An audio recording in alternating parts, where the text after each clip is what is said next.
మిత్రులారా, కరోనా మహమ్మారి కారణంగా ప్రపంచమంతా కూడా అన్ని వర్గాల ప్రజలు ఆర్థిక ఇబ్బందులను ఎదుర్కొంటున్నారు. అందులో వీధి వ్యాపారం చేసేటువంటి సోదరీమణులు కోవిడ్-19 కారణంగా మరింత ఆర్థికంగా దెబ్బతిన్నారు.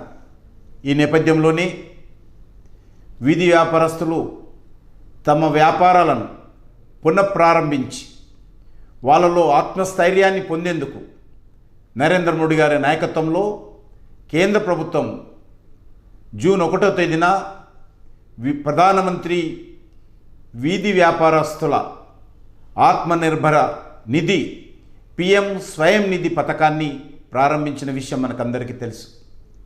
వ్యవస్థీకృత ఆర్థిక వ్యవస్థలో భాగంగా లేని చిరు వ్యాపారస్తులకు సహాయం చేయడం కోసం ఉద్దేశించిన ఈ పథకం గొప్ప ప్రయత్నమని మనమందరం చెప్పవచ్చు. PM స్వనిధి పథకం కింద ఒక వీధి వ్యాపారి 2022 మార్చి వరకు 10,000 రూపాయల వరకు ఎటువంటి షూరిటీ లేకుండా సులభంగా తన వ్యాపారం కోసం బ్యాంకుల నుంచి ఇతర ఆర్థిక సంస్థల నుంచి అప్పు పొందే విధంగా నిర్ణయం తీసుకోవడం జరిగింది. ఈ యొక్క అప్పు కాలపరిమితి 1 సంవత్సరం. ఒకవేళ ముందస్తుగా తిరిగి చెల్లించినా వీధి వ్యాపారస్తులకు ఏ రకమైనటువంటి ఇబ్బంది ఉండదు.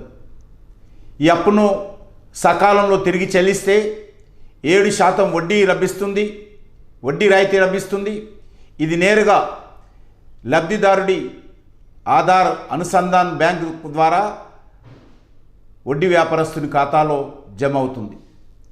డిజిటల్ లావాదేవీలను నిర్వహించడం తద్వారా సుమారు 1,200 వరకు అదనపు లాభం పొందేటువంటి అవకాశం ఉంది. ఈ మొత్తం ఖాతాలో ప్రత్యక్ష నగదు ద్వారా అంటే DBT విధానంలో వీధి వ్యాపారస్తుని అకౌంట్లో కేంద్ర ప్రభుత్వం జమ చేస్తుంది. వీధి వ్యాపారం చేసేటువంటి కుటుంబాల ఆర్థిక సాంఘిక పరిస్థితులను గుర్తించి వారిని వివిధ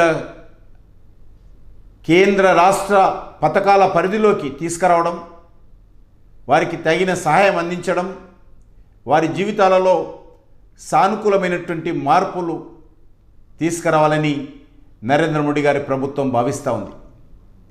అన్ని షెడ్యూల్ వాణిజ్య బ్యాంకులు, ప్రభుత్వ ప్రైవేట్ బ్యాంకులు మరియు గ్రామీణ బ్యాంకులు, స్థానిక సహకార బ్యాంకులు, బ్యాంకింగేతర ఆర్థిక సంస్థలు, మైక్రో ఫైనాన్స్ ఇన్స్టిట్యూషన్స్ ఈ పథకం కింద వీధి వ్యాపారస్తులకు రుణాలను మంజూరు చేస్తాయి. రుణ దరఖాస్తులను PM స్వయం నిధి పోర్టల్ ద్వారా స్వయంగా లేదా మున్సిపల్ అధికారులు, పౌర సేవా కేంద్రాలు, బ్యాంకుల శాఖల ద్వారా అప్లోడ్ చేయవచ్చు.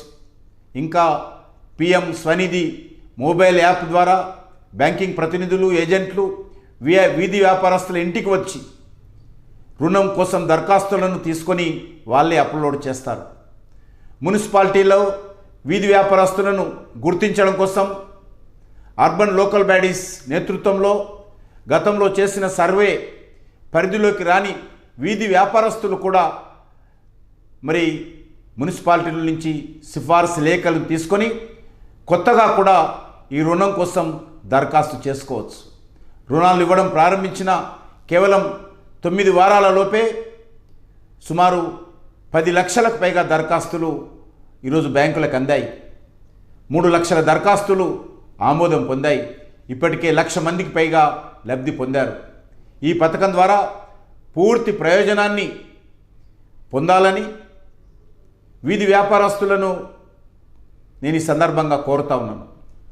సోషల్ మీడియాతో సహా వివిధ మార్గాల ద్వారా ఈ పథకం గురించి ప్రచారం చేసి ప్రతి వీధి వ్యాపారస్తుడు లబ్ధి పొందేలా కృషి చేయాలని ప్రభుత్వ అధికారులకు, బ్యాంక్ సిబ్బందికి, సామాజిక రాజకీయ కార్యకర్తలకు నేను మనవి చేస్తా ఉన్నాను. జై హింద్, భారత్ మాతా కీ జై.